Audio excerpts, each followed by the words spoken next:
Bueno, ahora sí, estamos ya grabando. Pues buenos días. ¿Cómo están? Espero que se encuentren muy bien y que todo esté marchando bien con ustedes, con sus familias, con sus cercanos, con todo.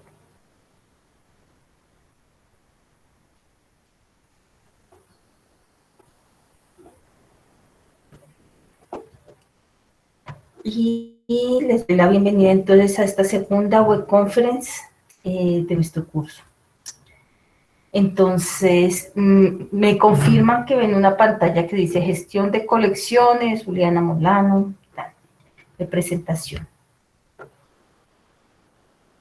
Hoy vamos a ver lo que tiene que ver con la gestión de colecciones, que es con lo que arrancamos en esta tercera fase y con lo que vamos a mirar hacia adelante. Bueno, vamos a abordar 3 temas. Uno son algunos comentarios hacia la fase 2 de cositas que he encontrado, que he visto sobre la gestión de colecciones y sobre la de registro y documentación, que es la que arrancamos. ¿Vale?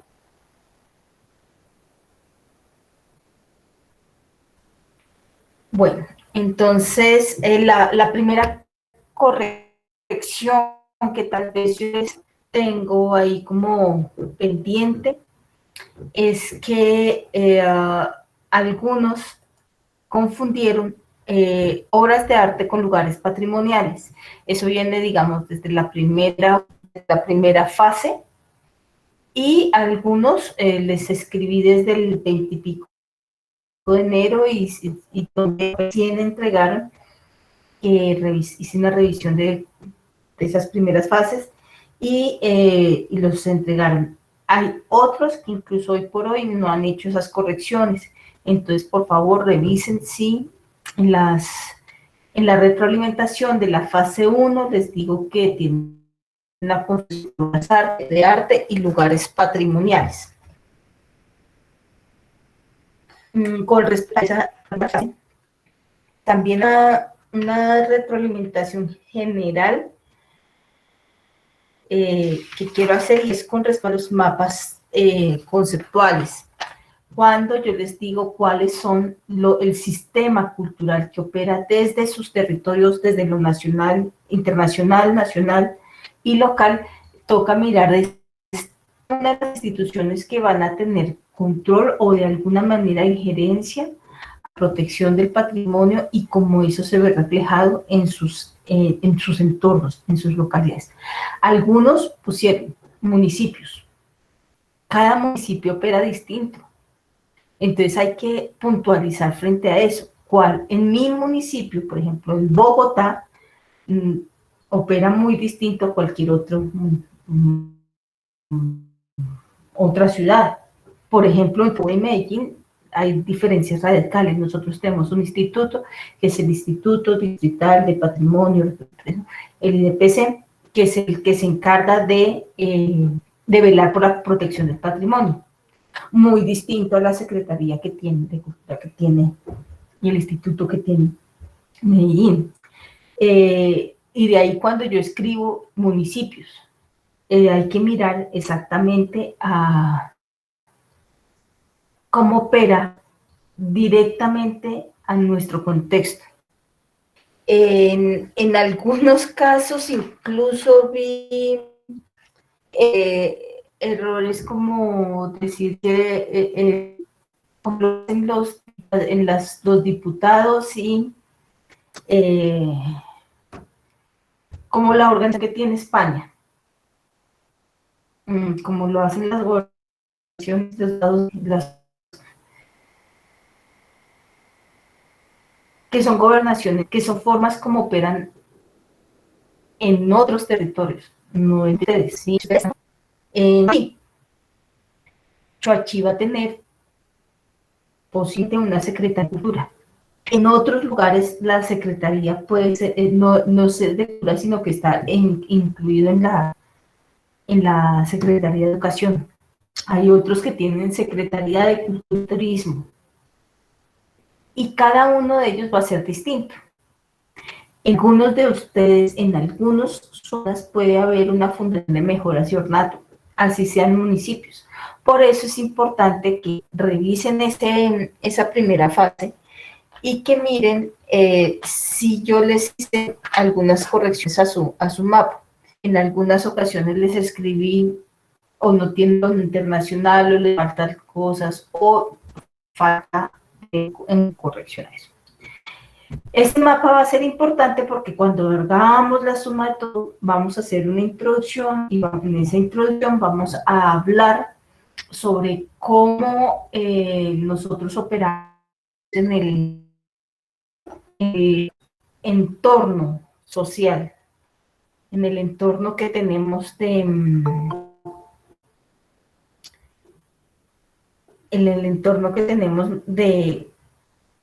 elaborar, de entendernos el sistema cultural de nuestro municipio o nuestra región.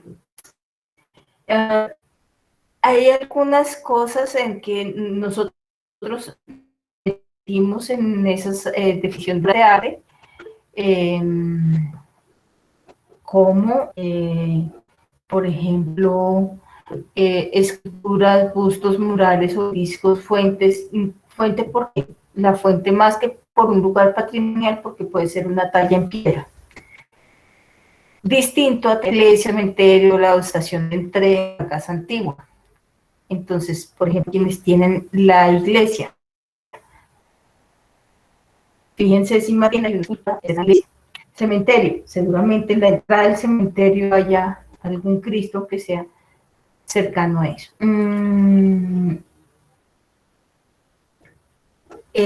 Tenemos también estaciones del tren, algunos pusieron estaciones del tren, y hay que tener pues presente que no es tanto la estación del tren, porque eso es un patrimonio industrial, estamos hablando de obras de arte.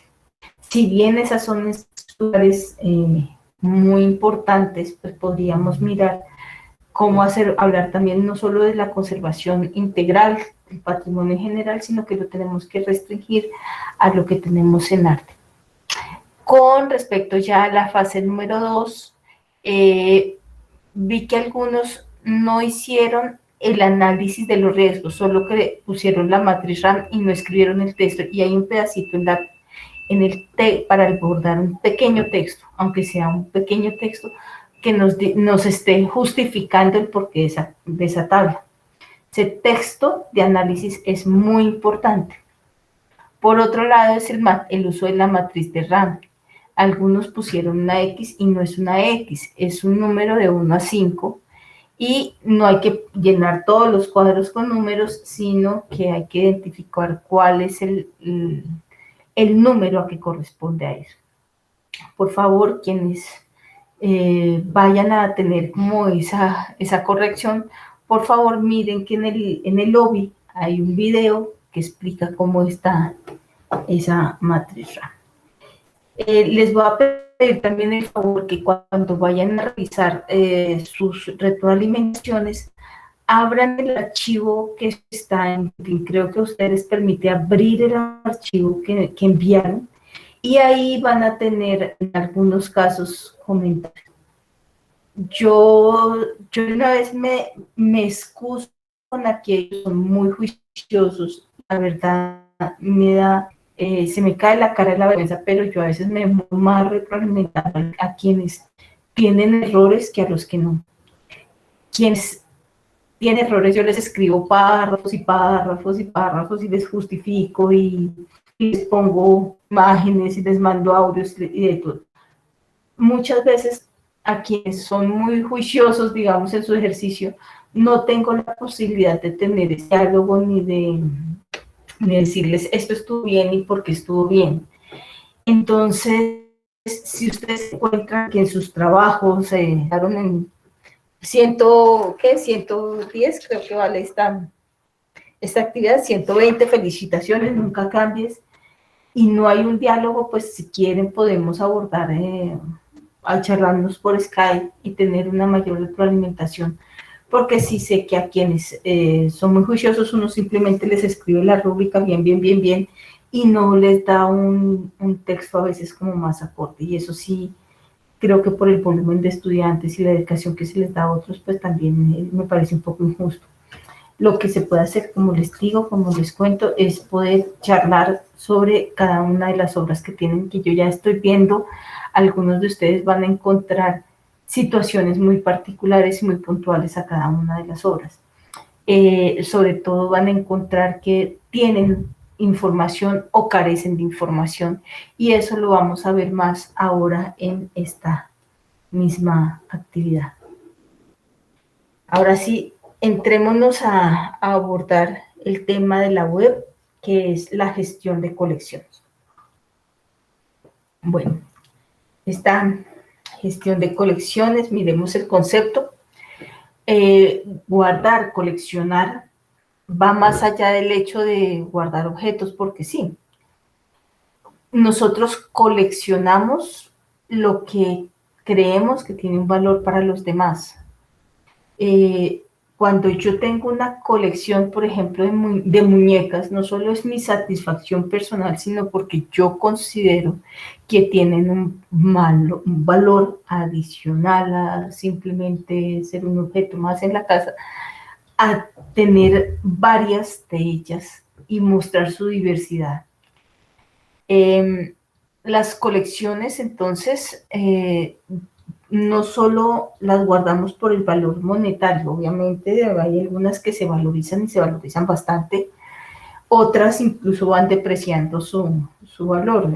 Aquellos que guardan monedas y tienen en sus corazones monedas de bolívares, pues si un billete no vale nada, imagínate una moneda, pero están ahí, digamos, en nuestra colección y siguen en esa colección ahí permanente. Entonces, las colecciones tienen un significado que nace desde quien lo guarda con destino a una comunidad. ¿Quién es el que lo mira? ¿Quién es el que la narrativa que va construyendo de una otra manera esa colección? Cuando yo tengo mis discos, por ejemplo, mis acetatos guardados desde hace mi tiempo, entonces tengo mis discos, mis cassettes, los organizo, yo soy una maníaca organizando, me fascina organizar, entonces yo tengo mis discos en orden alfabético, mis cassettes, los CDs en orden alfabético, así ya no tenga la misma utilidad que tiene ahora, porque ahora toda la música la escucho o en Spotify, en Deezer, pongo YouTube y ya, pero esa colección sigue manteniendo incluso un valor, un sentido valor que nace desde cada álbum que compré, ese LP de salsa antigua, ese LP de jazz, ese LP de Guns N' Roses, de Illusions for Illusion. En ese momento, en ese entonces de la adolescencia, aún hoy por hoy sigue teniendo ese valor. Las colecciones, por lo tanto, nacen de ese valor que tiene esa persona que lo junta y quiere transmitir ese valor, ese sentido. Hay distinto tipo de colecciones, ¿no? Tenemos colecciones desde públicas, privadas, y esa va a ser nuestra primera diferencia. Las colecciones públicas tienen un acceso que si bien es a todo tipo de público, entre comillas, uno puede acceder a ellas, pues tienen el deber de ser guardadas por parte de una nación, una entidad que tiene unos recursos destinados desde la nación o desde un estado central o desde una municipalidad, distinto a las colecciones privadas que tienen tal vez más flexibilidad frente a lo que guardan y lo que no, porque sus recursos son propios y deciden qué atesoran y qué no. Es distinto que yo tenga mi colección privada de discos, de LPs, mía, y que yo decido, se dañó, bueno, se dañó, listo, no hay ningún problema. Muy distinto a la colección pública de un museo como entidad pública, donde yo tengo que guardarla con unas condiciones y tengo que dar cuenta de cómo cargo. Entonces, una cosa es esa colección privada en mi casa, muy distinto a una colección pública. Ya como cuando yo tengo un público al cual me debo, pues yo tengo que rendir unas cuentas de cómo yo mantengo esas colecciones. Una siguiente división tipológica es que hay colecciones que son de carácter nacional, otras son de carácter regional y otras son de carácter local. Entonces, por ejemplo, el Museo Nacional, el Museo de Antioquia, la colección INSIBA, son museos gigantescos que el Mambo, el MAC, el Museo de la Universidad de Antioquia, el Museo del Caribe, son museos que sus colecciones, por sus valores, tienen un interés nacional. Son los grandes museos de nuestro país, o sea, como esas grandes colecciones que están ahí. En ciencias, por ejemplo, tenemos el Instituto de Ciencias Naturales como esa gran colección, porque ahí reposan los archivos de la Comisión Coreográfica, reposan los objetos. Nosotros en arte, ¿en dónde lo tenemos? Pues es en los museos, ¿no? Entonces esos museos, grandes museos nacionales.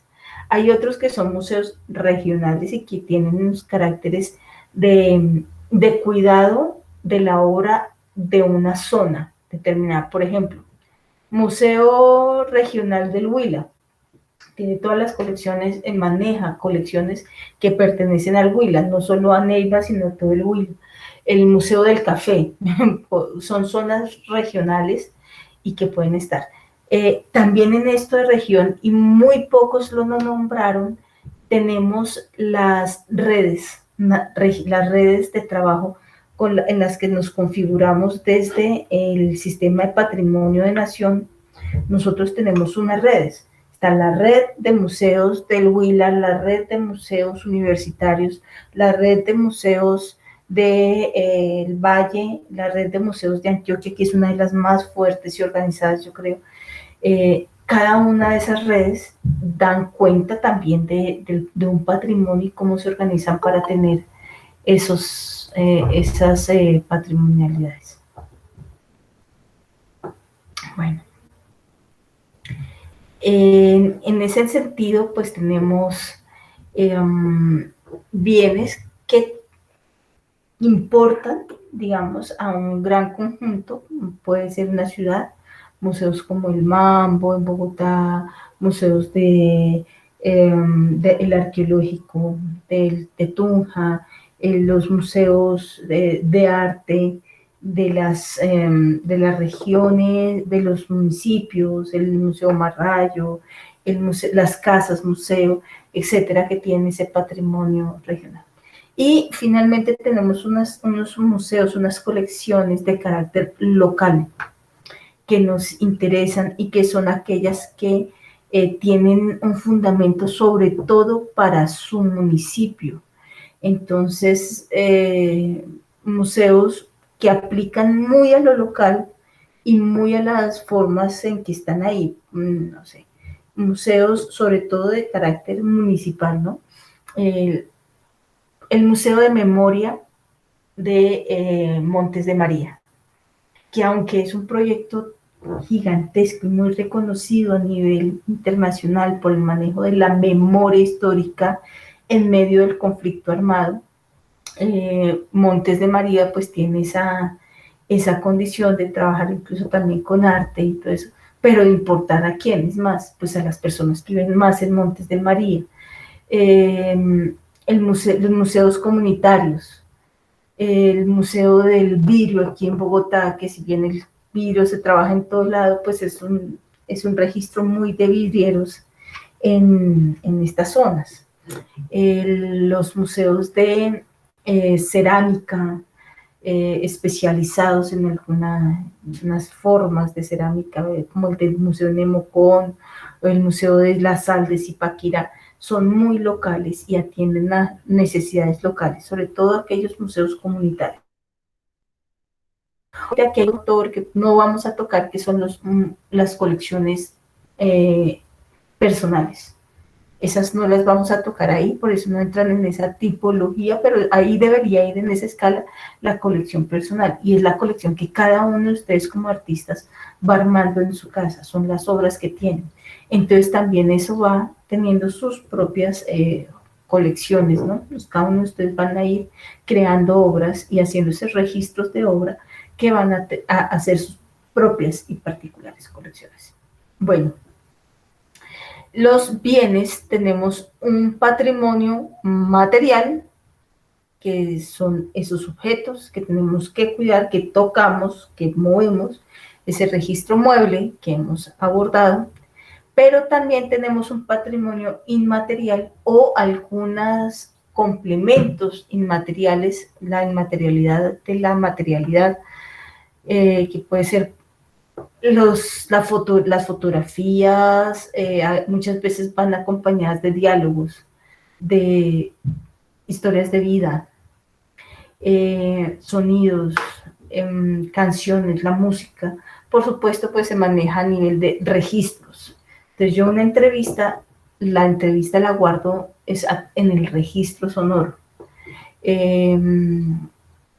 La música colombiana yo la guardo en el registro sonoro digital ahora, o tal vez lo que les decía yo en el cassette, en la cinta, en el CD, como antes se hacía. El registro visual de alguna, puedo tener un registro visual de alguna manifestación en video, que puedo hacer perfectamente. Por ejemplo, de los carnavales como patrimonio inmaterial, ¿cómo los registro, cómo los guardo? Pues a través de video, que puede ser una de las formas. O el arte digital que pues está en la inmaterialidad ahí, que juega entre el bit que puedo tener entre el disco duro y no, pues lo que se hace es un registro muchas veces, ¿no?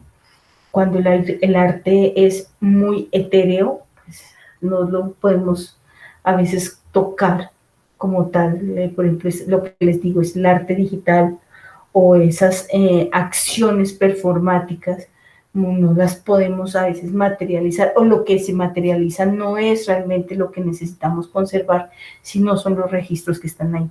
Pongo un ejemplo. Las obras una obra de arte que en los colchones del Salón Nacional de Artistas, que se hizo aquí en Bogotá, esas obras, ustedes que son expertos ya en el Salón Nacional de Artistas, creo que la mayoría no vio conmigo, los que vieron conmigo les supo a cacho el Salón Nacional de Artistas. Y lo importante de construir esa información que está alrededor del Salón Nacional de Artistas, que no está inmerso en la obra, o sea, guardar los colchones, tal vez como cinta de Mobius, tal vez no se haga, si seamos realistas, tal vez el colchón no se guarde. El colchón viejo puede que haya terminado en la basura, o el círculo de semillas de pepitas de guayaba, ese círculo de 3 metros que estuvo ahí en la sala, exhibido en sala, ese montón de semillitas, no se van a guardar las semillas, no lo vamos a guardar, vamos a guardar es el registro inmaterial, que es la fotografía, vamos a guardar los registros, vamos a guardar tal vez el video, los planos de la obra, cómo se montan, etcétera. Pero entonces eso es lo que nosotros vamos a atesorar en la colección.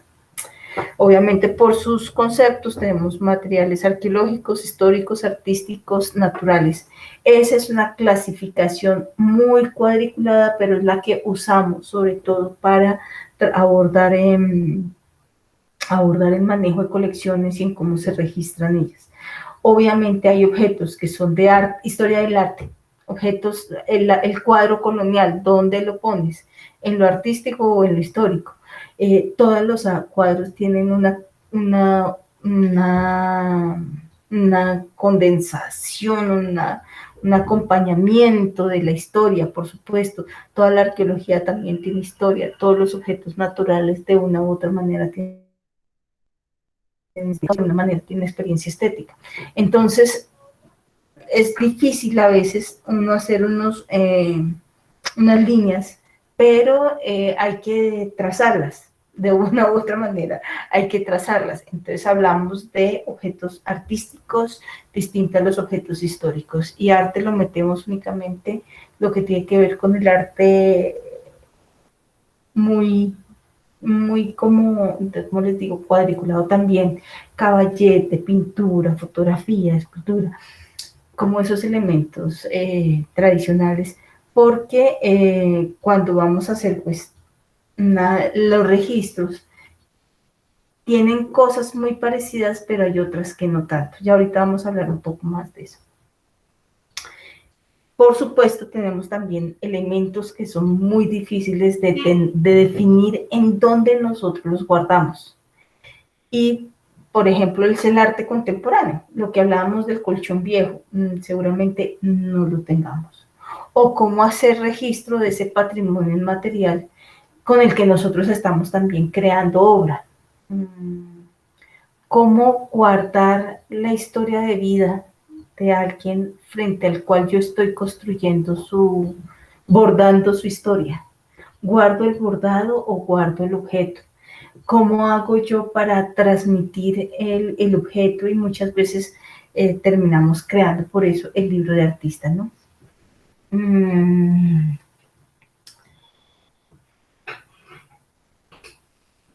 Los objetos, aquí vamos a tener una dinámica doble, que es un doble sentido que tiene la gestión de colecciones.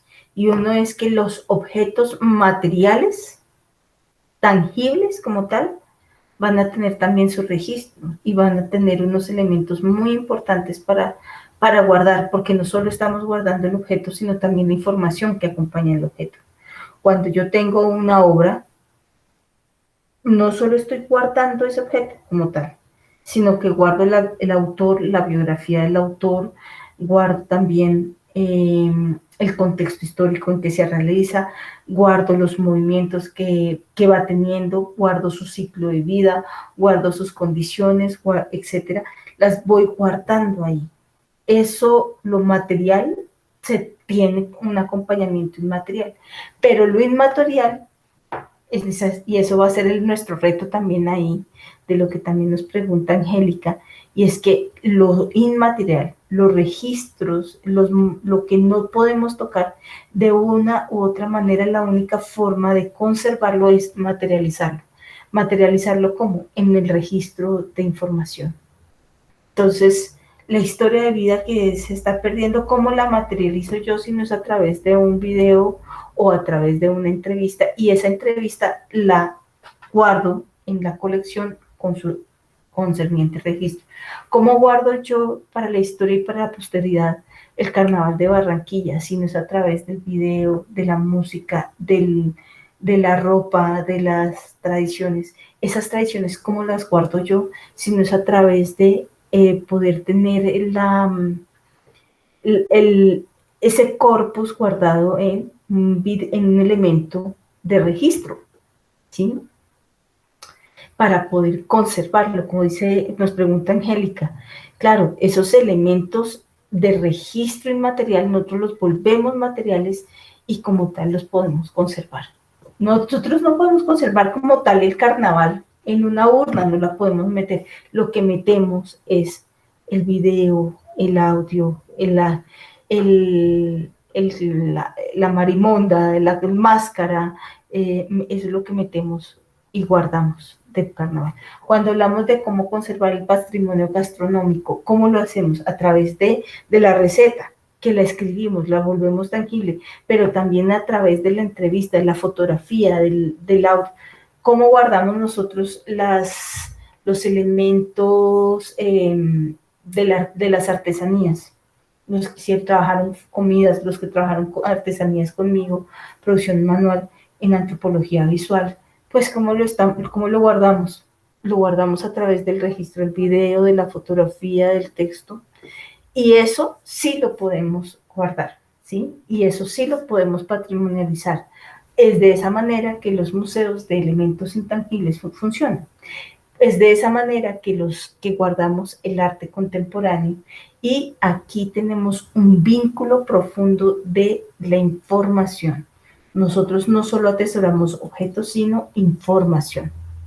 Entonces, cuando yo creo un plan de gestión para una colección, yo tengo que fijarme en algunos elementos fundamentales. Y el primero es cuál es la misión de la colección que tengo con respecto a sus colecciones. No, por supuesto, una misión va a ser cuidar, guardar, dar un... Pero también hay unas misiones que pueden ser dar a conocer al público. Otras son cambiar al público con esta colección, damnificado a la colección. La misión de las entidades va a ser fundamental para entender y comprender cómo manejamos las colecciones. Otro va a ser definir cuáles son las metas, cuáles son los objetivos generales que tiene esa misión. Esa misión, ¿cómo la traduzco? Pues en el objeto que tiene, el objeto misional que tiene esa entidad. Esa colección que tiene una misión de guardar obras del maestro Omar Rayo y darlas y conservarlas a la posteridad, pues va a generar unos objetivos, que va a ser la compra y adquisición de obras del maestro Omar Rayo, generar un plan de conservación de las obras que ya se tienen del maestro Omar Rayo, generar unos planes de restauración, si es necesario, a las obras, que son los objetivos generales. Un plan de divulgación, un plan de comunicación, etcétera, frente a esas colecciones. Y eso también nos lleva a cómo yo tengo el mismo objeto en la colección. Y eso, cómo lo tengo yo encerrado en una colección, dándole unas condiciones ambientales, climáticas, sociales, culturales, en esa colección. Y eso nos lleva a el trabajo con los objetos y artefactos que tenemos.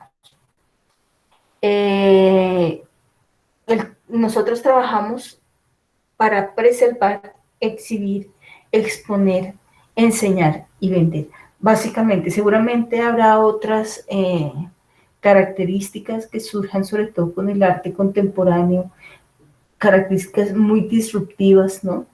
Que tengan, pero básicamente en los museos tradicionales nosotros preservamos las colecciones, las exhibimos, las exponemos es distinto exhibir a exponer. Exhibir, yo simplemente muestro. En las vitrinas comerciales exhiben la ropa, muy bonita, tienen su maniquí, ponen la ropa y la exhiben. En la exposición hay una narrativa y por lo tanto hay unos textos. Hay una construcción de textos, hay una construcción de apoyos, de juegos, de multimedias, de planos, de textos que acompañan esas exposiciones. La misión de la exposición, ¿cuál es? Pues hay la misión básicamente es enseñar, ¿no? Mostrar algunas relaciones simbólicas, algunas relaciones metafóricas, relaciones que que dan sentido pues a la comunidad frente a esas exposiciones, frente a las colecciones. Pero nosotros también tenemos una misión que va a ser vender la obra. Cuando trabajamos en galerías, nuestra misión va a ser también vender obra, tasar obra o dar seguros a esa obra, ¿sí? Y eso va a implicar que haya la necesidad de tener unos registros muy adecuados para cada uno de estos elementos misionales. Bueno, ¿por qué debemos llevar a cabo la gestión de las colecciones? Porque debemos describir el propósito y el significado, los beneficios del trabajo relacionado con nuestras colecciones. Cuando yo escribo un documento que me dice gestión de colección, documento de gestión de la colección, plan de gestión, y que estoy mirando aquí desde lo misional hasta a dónde voy a llegar con el objeto, me permite tener unos significados a los objetos que tenemos ahí y hay unos beneficios relacionados. Es decir, yo no guardo simplemente allá guardaditos mis objetos, sino que les voy construyendo una base significativa, ¿no? Una base de información, ese registro y la documentación. Entonces, el objetivo de la misión de una gestión de museo puede ser, de una u otra manera, es impactar al público. Yo tengo la colección es para impactar al público. Entonces, ¿para quién se lleva a cabo el trabajo relacionado con la gestión de la colección? ¿Para quién yo atesoro estos objetos? ¿Para quiénes les es importante? Seguramente cuando hablamos del museo, no sé, militar, vamos a tener unas narrativas que no solo importan a quienes les gusten las armas. Y por eso su misión, yo no sé si ustedes han visto el cambio del museo militar, ha sido profundo, y también de los museos de policía que te han dado también a profundidad. Y es que antes se pensaba que el público al cual querían impactar eran las personas relacionadas con lo militar.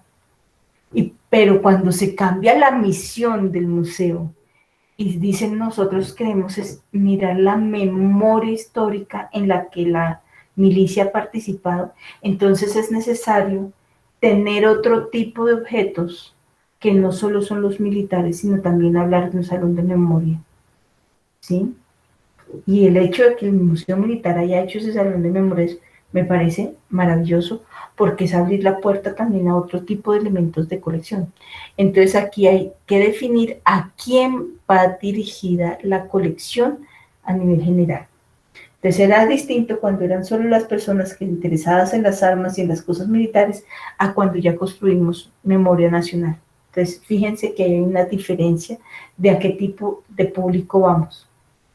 Es distinto cuando un museo universitario de arte, por ejemplo, el MAC, dice, yo quiero trabajar con los estudiantes de la Universidad Minuto de Dios y me encierro ahí, o muy distinto a como tienen ellos planteado una misión supremamente abierta para trabajar el arte contemporáneo desde distintas posiciones académicas.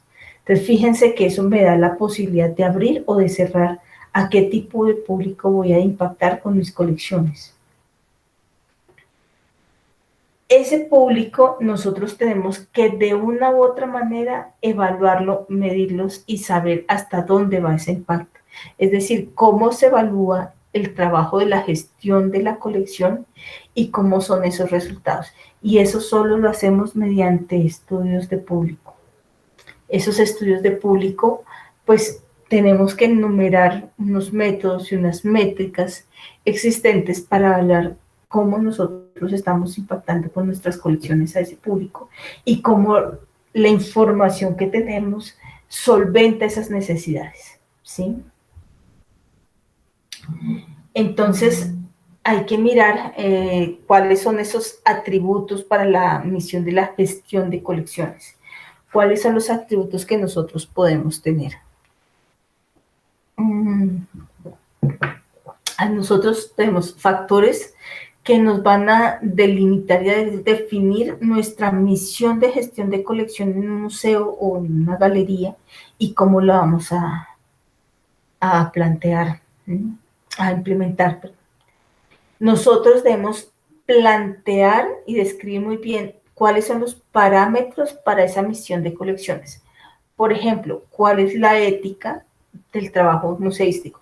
Nosotros en el museo tenemos un código deontológico.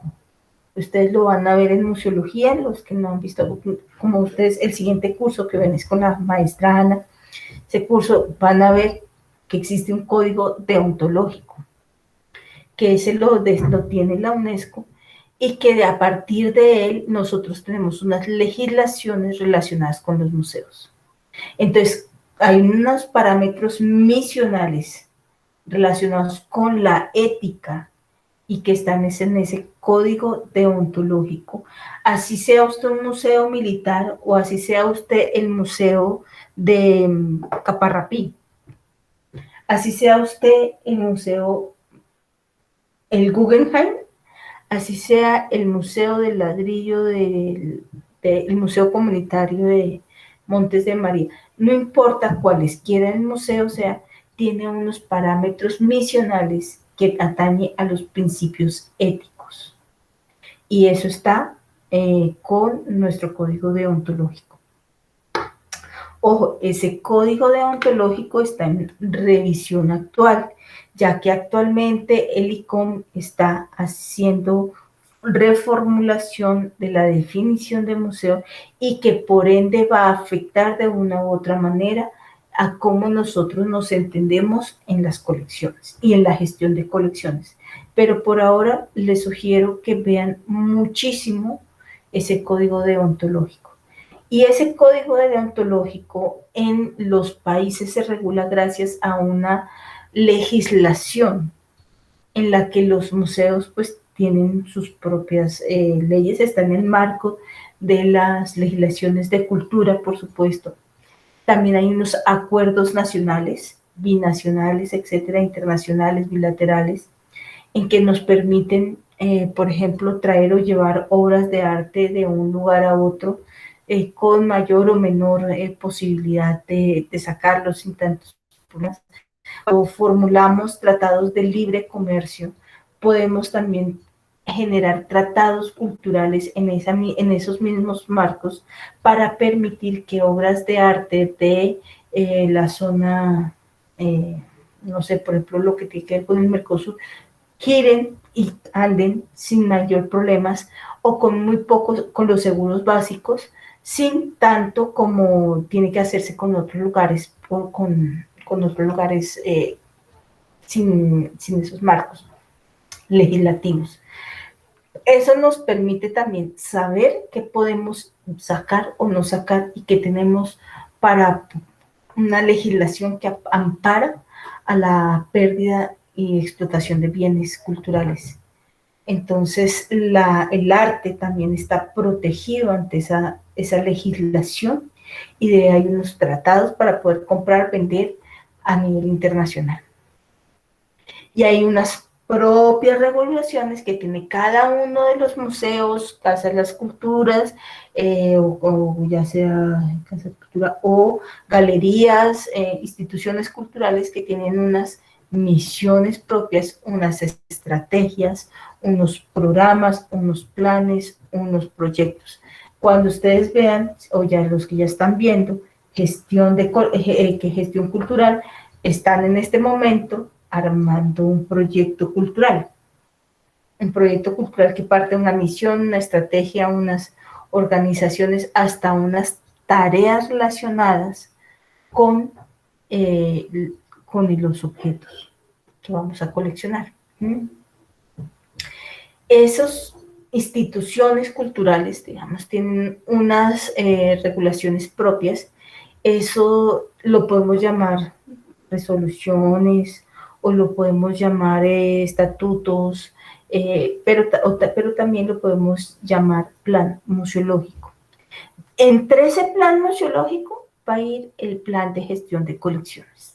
Ahí entre eso. Es un documento de unas 100, 150 páginas, si lo quieren más o menos, con normas APA, como usted lo quiera, pero ahí va a ir metido ese documento y debe estar escrito, consignado, con las tareas que le concierne a cada una de las partes en la organización de la memoria y en sus orígenes.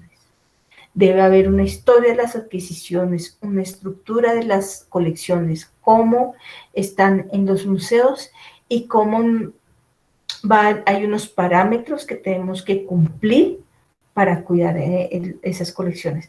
Más que parámetros técnicos, son unos parámetros organizacionales que son los más necesarios. Más que saber que tiene que haber 12 grados de temperatura en la colección, o de 5 o de 3, como usted los quiere poner, más que saber que se deben o no cerrar las ventanas, nosotros lo que tenemos que tener es un plan que me permita decir quiénes van a acceder a las colecciones, a qué tipo de información va a acceder. No todo va a estar abierto al público. Y eso lo vamos a anotar, sobre todo, lo van a anotar ustedes cuando estén haciendo esas informaciones, van a mirar informaciones Hay algo que quité y me toca volver a poner en el formato y es la parte de tasación. El cuánto vale una obra de arte. Y eso es distinto cuando yo calculo el dinero para unos seguros a cuando yo calculo para unos, para compra y venta. Eso es como cuando uno compra la casa para pagar de impuestos. Mi casa figura por, no sé, 40 millones de pesos, pero cuando la voy a vender figura por 230 millones de pesos, ¿no? Entonces hay como esa disparidad que no debería ser tan así, pues también existe en el manejo de seguros y empréstitos con los cuales va a salir una obra. No debería ser así, no debería pagar la casa y devolver la casa en lo mismo, pero eso se da. Esas diferencias de valores existen en la tasación de seguros también. Y esa es una información que no va a estar abierta al público y que deberíamos tener en cuenta. Hay unos parámetros misionales en la gestión de colecciones. Es decir, cada cuánto nosotros vamos a generar proyectos de investigación sobre nuestras colecciones. Lastimosamente, muchos museos no tienen en cuenta esto.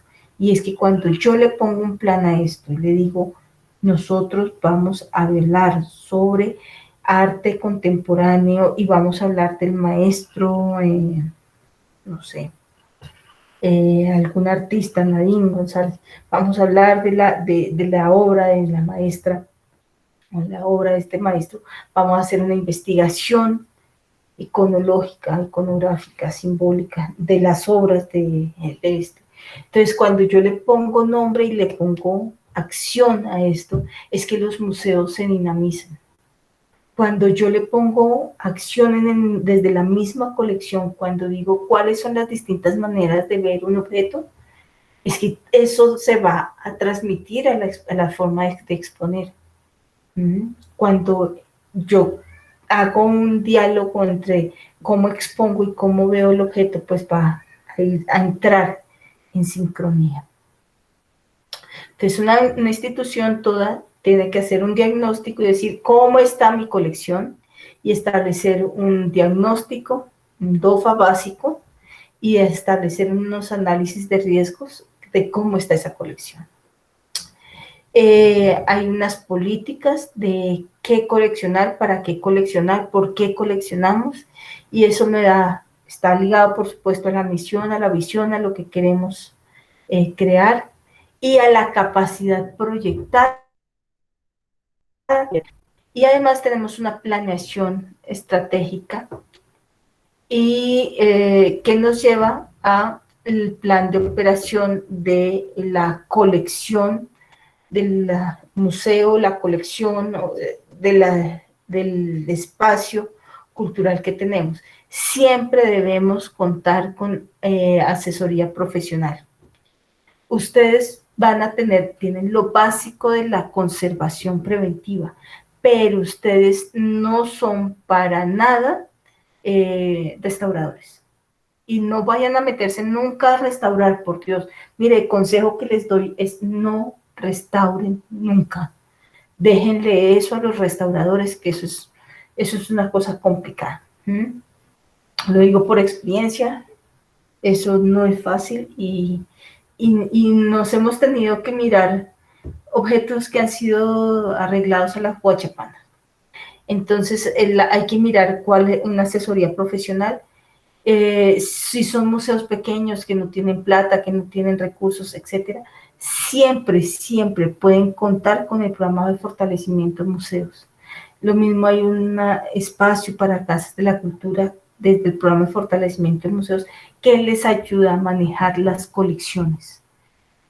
Lastimosamente, mucha gente no se asesora profesionalmente y no tiene como los elementos básicos de la conservación.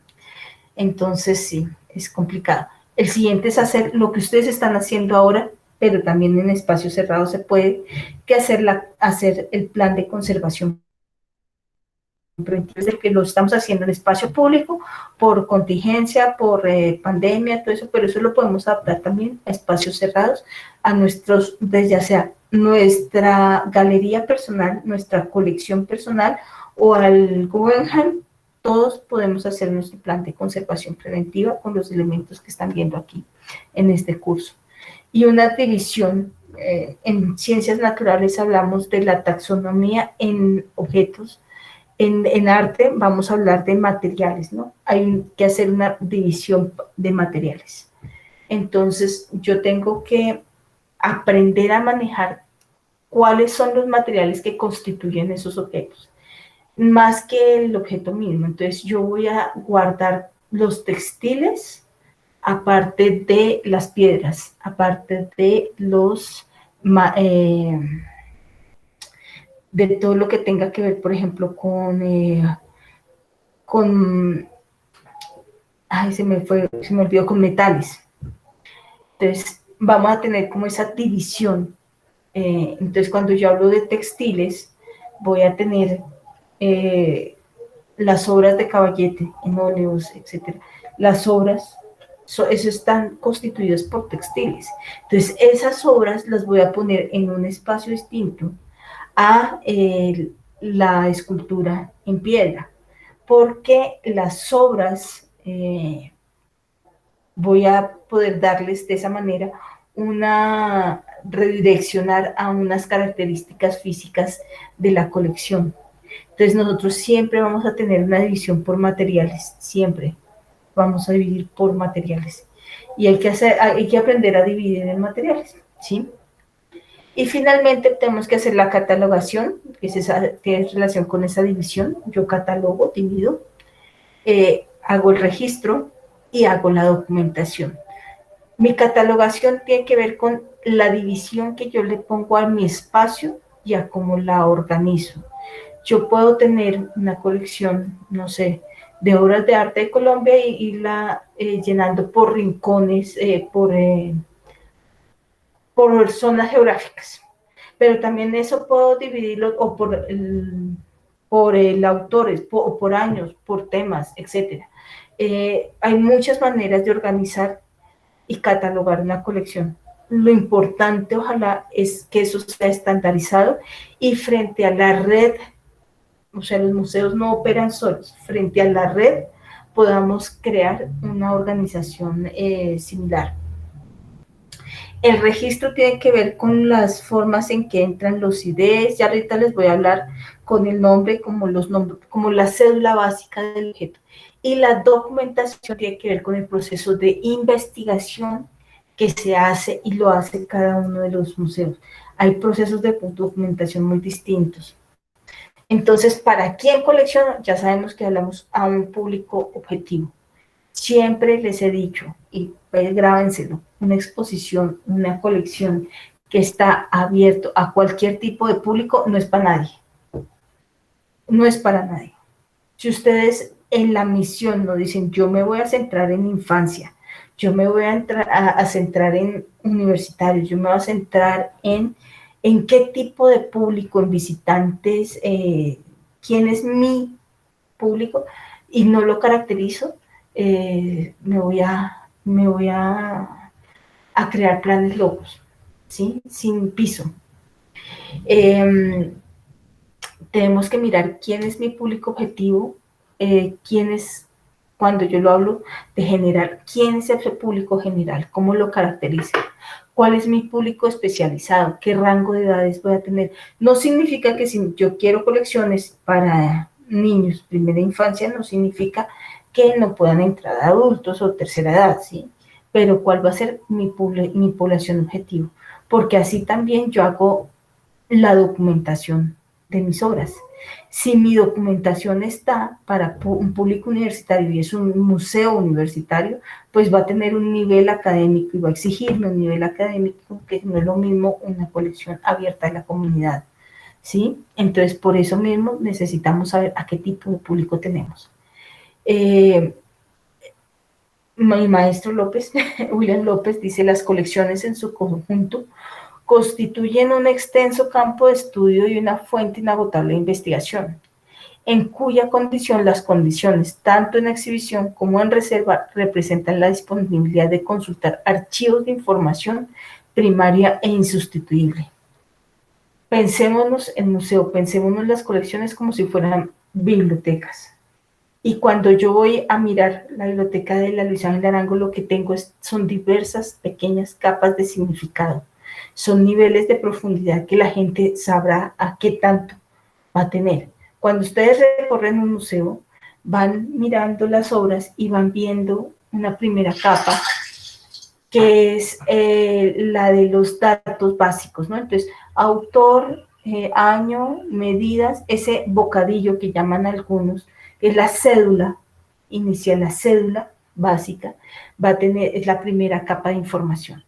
A veces, abajo de la cédula hay un texto de un párrafo largo o de unos 2, máximo 3 párrafos de información contextual, ¿no? Es el autor que hizo aquí plasmar la obra, que son un siguiente nivel de información, ¿sí? Muchas veces cuando estamos haciendo esas exposiciones, montamos, por ejemplo, un diorama, montamos una infografía, montamos más una multimedia, montamos más texto, qué sé yo. Ese es otro nivel de información y otro nivel de profundidad. Y muchas veces tenemos además en librería o tenemos en otro espacio para, no sé si han visto que hay exposiciones que tienen una mesita con unos libros sobre el tema. Ese es otro nivel de información. Y si quieren más, en la librería está a la venta nuestro catálogo, que también se puede ver por página web. Ese es otro nivel de información y el catálogo tiene una información más extensa. Y si quieren más nivel de información, pues ya tendrían que consultar nuestras bases de datos que tienen datos más a profundidad. Es otro nivel de información, ¿sí? Si yo quiero ser un restaurador y tengo no que ir a la cédula pequeñita, sino la información gruesa. Si yo quiero hacer la tarea del colegio rápidamente en el Museo Botero, así de visita rápida de cuántos boteros hay, entonces voy a la cédula y ya. Si yo quiero saber qué significa una obra para un artista, seguramente con la información media de la cédula del apoyo museográfico tengamos. Entonces hay distintos niveles de información. Entonces, ¿cómo se organiza la implementación de la gestión de colecciones dentro del museo y qué recursos asignamos? Entonces, ¿cómo hacemos la organización de los recursos administrativos? Y hay unas responsabilidades en la toma de decisiones. Eso lo hacemos de acuerdo a qué temas tenemos, qué contenidos, qué tipo de objetos, qué áreas geográficas o periodos históricos, qué enfoques particulares se aplican en la gestión, qué enfoques particulares o especiales tenemos en esa colección.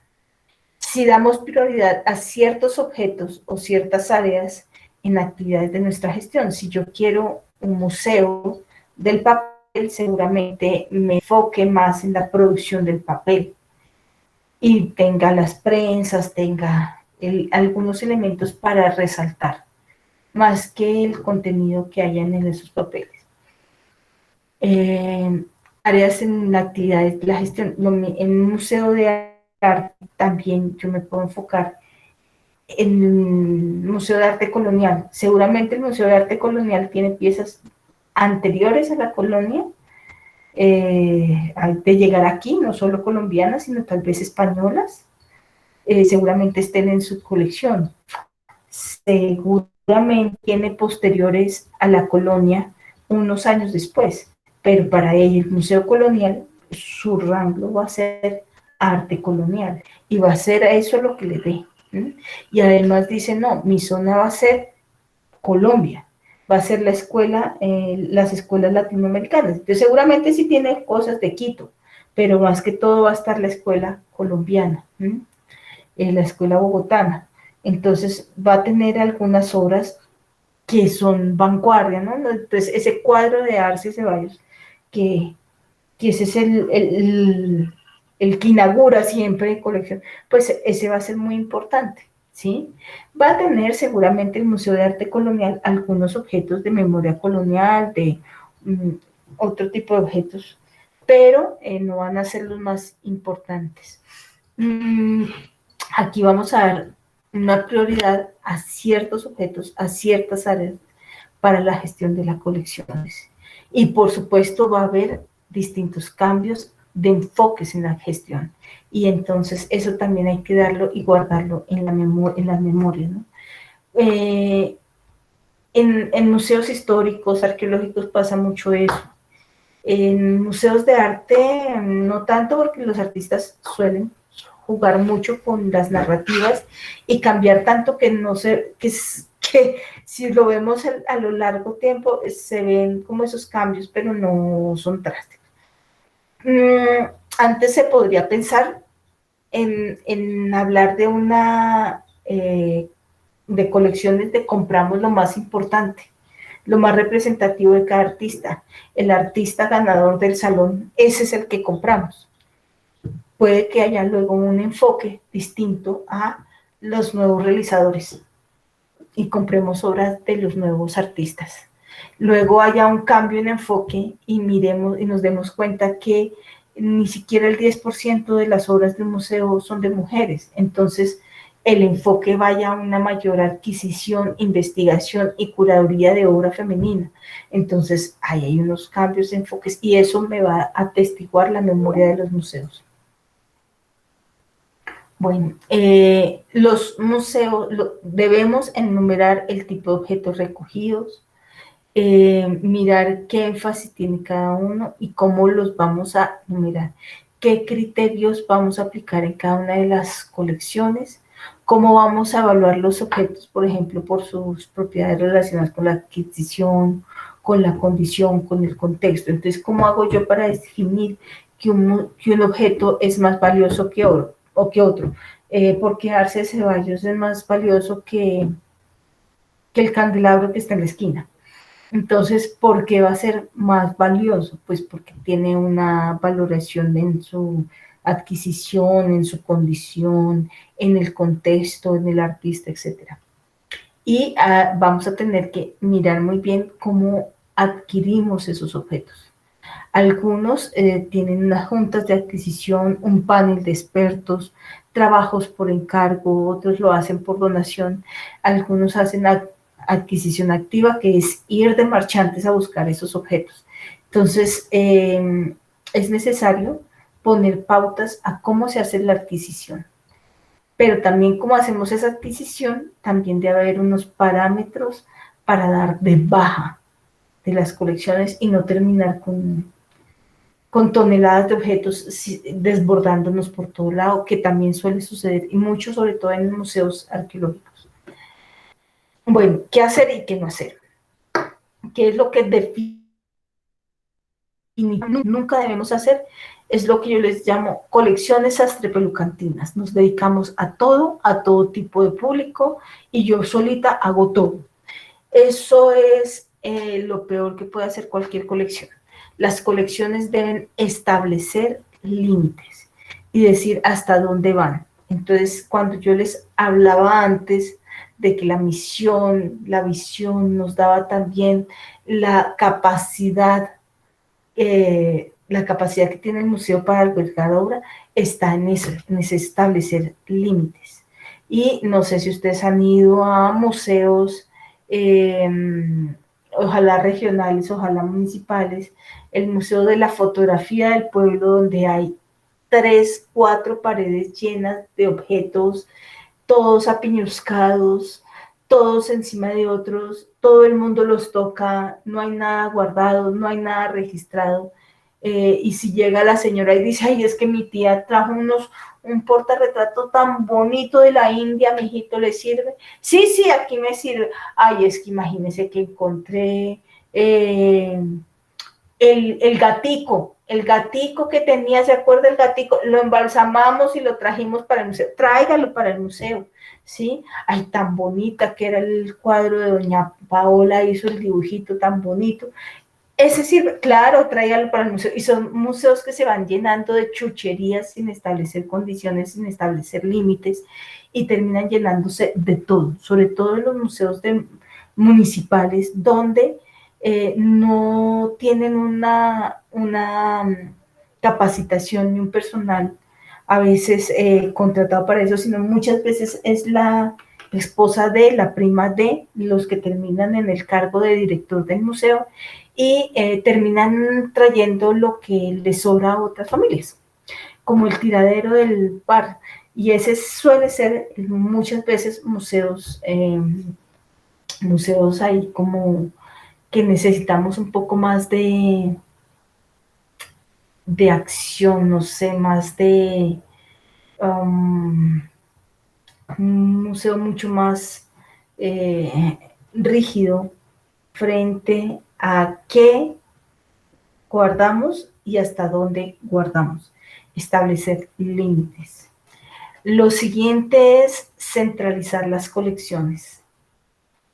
Hasta donde nosotros centralizamos nuestra colección, eh,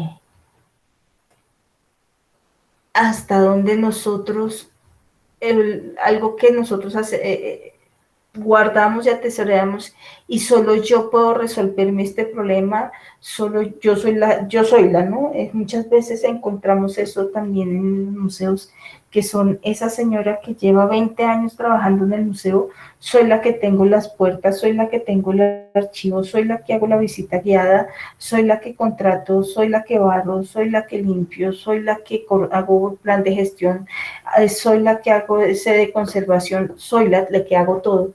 Y centralizamos las acciones en una sola persona. Resulta que nosotros podemos aprender mucho del trabajo de red y de buscar aliados estratégicos. Cuando nosotros pensamos ya los museos, las galerías, las casas de cultura como trabajando en red, nos damos cuenta que hay red de museos, la red nacional de museos nos va a permitir eh, acceder a contrataciones, a bases de datos, a proyectos, ahorita estamos en capacitaciones, ¿no? Etcétera, que va a permitir gestionar el museo no desde un solo, ¿no? Mm, es distinto que el director del museo sea el encargado de tener la gestión de contratación y administrativa del museo para que puedan darse la, eh, el contrato, así sea temporal, de un conservador, de un artista, que me permita la documentación de la obra, el montaje de una exposición, revisar algo y trabajar por un proyecto, ¿no? Es distinto ese trabajo con aliados, que es distinto poder ir a una universidad y decir, miren, hagamos un convenio, una pasantía, necesito un pasante aquí que me traiga, que me pueda permitirme el trabajo acá, el trabajo en esta comunidad. Ir a mirar quiénes son los estudiantes de 10º y 11 grado para que sean ellos los que hagan las visitas guiadas y también vincular a la población. Eso es mucho de gestión, ¿no? Entonces, eso nos hace tener una red con aliados mucho más estratégicos. Intervenciones sin criterio profesional y suponer que uno es un conservador, restaurador, arqueólogo, artista, gestor y todero al mismo tiempo. Eso es un poco también parte del centralizar las acciones, ¿no? Esas intervenciones sin criterio profesional. Nosotros aquí estamos aprendiendo lo básico de la conservación. No nos vamos a meter a restaurar. ¿Podemos aplicarla a qué nivel? Claro que pueden aplicarla hacer un plan de conservación de un museo, claro, ya tienen ese conocimiento, pero si pueden estar capacitándose continuamente, estar revisando la página del 5 continuamente, estar mirando ese sistema, cómo está trabajando las distintas redes, vincularse a museos, a gente de museos, vincularse al todo eso me va a permitir una capacitación continua. que nos lleva también a estandarizar procedimientos y a no hacer lo que nosotros se nos dé la gana como una rueda suelta, sino también hacer las cosas como coordinados con otros. Lo otro es confiar en nuestra memoria. Eso es fatal. Por lo menos a mí, eso es fatal. Confiar en que yo registro esta hora que me acabo de llegar, yo la registro, ay, la próxima semana, es que estoy cansada, me voy.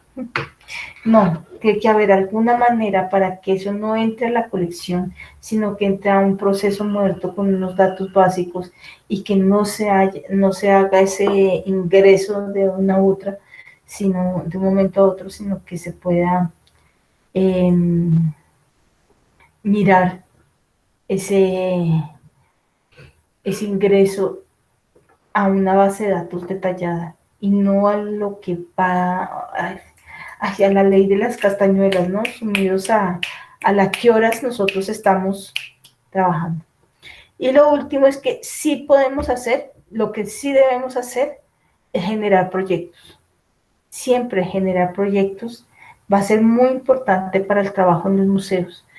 Esos proyectos, por supuesto, deben ir articulados a programas a largo plazo, a metas a largo plazo, y que el proyecto pueda impactar, ir impactando poco a poco hasta llegar a una meta final. Sí, la meta final podrá ser realizar, llenar la base de datos completa de la colección, pero si no empezamos por generar el registro básico, si no seguimos por llenar los campos de autoría, el siguiente proyecto puede ser generar los datos de investigación a estas obras y luego a estas otras. Entonces, ir generando proyectos o paso a pasos, poco a poco, y ojalá proyectos vinculados a investigación académica nos va a permitir información mucho más robusta. Bueno, ¿cómo organizamos las colecciones? Entonces separamos, organizamos, clasificamos por materiales, por forma, por época, por autor. Hay que tener en cuenta los motivos para darte baja. Las bajas son unas tomas de decisiones cruciales y es cómo llevar a cabo esas bajas y qué se guarda y qué no.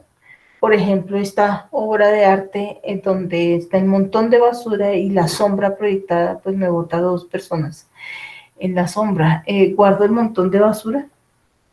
No voy a guardar el montón de basura. Seguramente le tome fotografías, le haga un video, mire una relación con los visitantes, pero hasta ahí me llega la obra. No vamos a guardar el montón de basura. Entonces, ¿qué guardamos y qué no guardamos y cómo damos de baja va a ser necesario? Un lugar para cada cosa y cada cosa en su lugar. Les voy a mostrar fotografías de algunas colecciones y algo que me decía mi maestro turco que tuve. Juliana, trabaja limpio, trabaja limpio. Muchachos, espacios limpios, espacios limpios. Yo les voy a mostrar fotografías de museos arqueológicos porque yo he trabajado con museos arqueológicos. No tengo de museos de arte, pero estoy en mora de pegarme, de hacer ese ejercicio de investigación más juicioso. Por ahí he recogido algunas, pero lo que tengo son más que todo fotografías de museos arqueológicos, ¿no? De colecciones, más no museos, sino cómo se guardan en colecciones. Entonces, espacios limpios. Entonces, hay distintos tipos de contenedores. Yo no voy a dar el nombre, por ejemplo, de personajes, de colecciones como la que está en el espacio superior derecho. Es que no sé si ustedes puedan ver mi mouse, creo que no. Y yo puedo rayar en la web conference, pero aquí no puedo rayar. Bueno, entonces tenemos acá que no hay contenedores en ese espacio superior. No hay contenedores, están en bolsas, cajas de cartón, apiladas una encima de otra. En las de abajo van a encontrar la colección de la Universidad Nacional y la colección de la Universidad de Antioquia. Estos son contenedores, estanterías, no son contenedores, son estanterías verticales. No, no me permite, digamos, tener una información, tiene unas, digamos, unas pequeñas datos de información, pero el espacio que yo tengo ahí en el centro, digamos, está desaprovechado. ¿Sí? Ahora les voy a mostrar Museo Nacional, Universidad de Antioquia y, eh, y el Instituto de Ciencias Naturales. Entonces, estos son compactadores estos son archivadores. La primera fotografía, las dos primeras fotografías son compactadores verticales del Museo Nacional. Las dos fotografías de inferior izquierda, un compactador horizontal de la Universidad de Antioquia y al lado un compactador vertical. Estos compactadores son muy buenos para meter objetos y tener un aprovechamiento óptimo del espacio. Cada vez son mucho más económicos estos compactadores y deben verse como una opción muy interesante para guardar objetos. Hay algunos que tienen pues cajas, paneles para guardar obra de arte, incluso y poderla mover sin ningún problema, y ya hay incluso especializados en esto.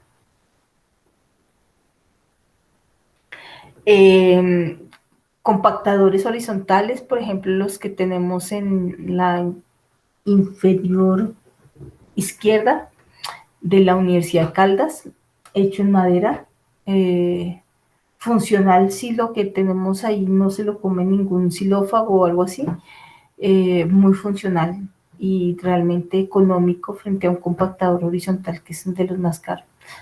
Las cajas, digamos, las archivadores y cajas que tenemos.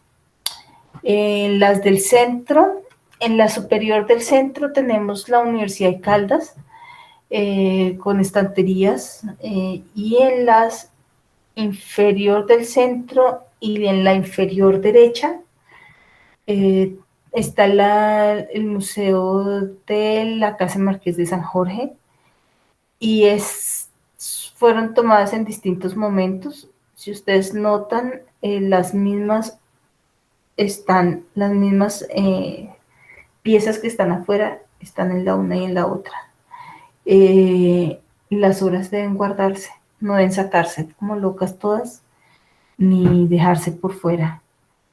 Las obras deben tener un lugar y todo en un lugar se debe guardar. Las cajas debajo de la cama tampoco son recomendables, sobre todo en la gestión de colecciones. Bueno, ya miremos como esa parte de registro y catalogación. El registro es cómo nombrar y cómo numerar los objetos en una colección. Y eso se hace mediante un ID, un identificador. Nosotros tenemos en Colombia una cédula de ciudadanía, incluso ya el número de NIUP, que tienen los niños al nacer va a ser casi que el mismo número que tenemos hasta la muerte para los jóvenes. Nosotros, los que somos viejitos, hemos cambiado de número, no como los millennials, que ya ellos tienen su número para toda la vida. Nosotros cambiamos de número con pasar de la tarjeta de identidad a la cédula de ciudadanía, cambiamos, pero ese es nuestro número ID.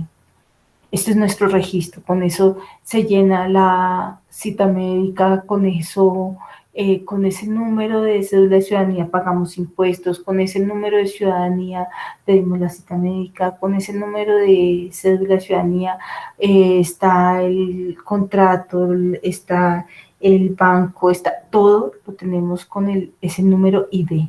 Lo mismo se espera que pase en un museo, que ese número ID me registre a un único objeto en una colección y que no se pueda confundir, que cuando yo me refiera a ese número esté plenamente identificado. Entonces, ¿qué tipo de información vamos a necesitar y cómo organizarla? Las cosas que nos tenemos que preguntar al crear la catalogación. Si se utiliza la de naturaleza información catalogada, como hay información de metadatos, información contextual, los antecedentes, etcétera, y las fuentes de información general que vamos a manejar y cómo vamos a utilizarlas. ¿Qué investigaciones o interpretaciones están involucradas en el proceso de catalogación?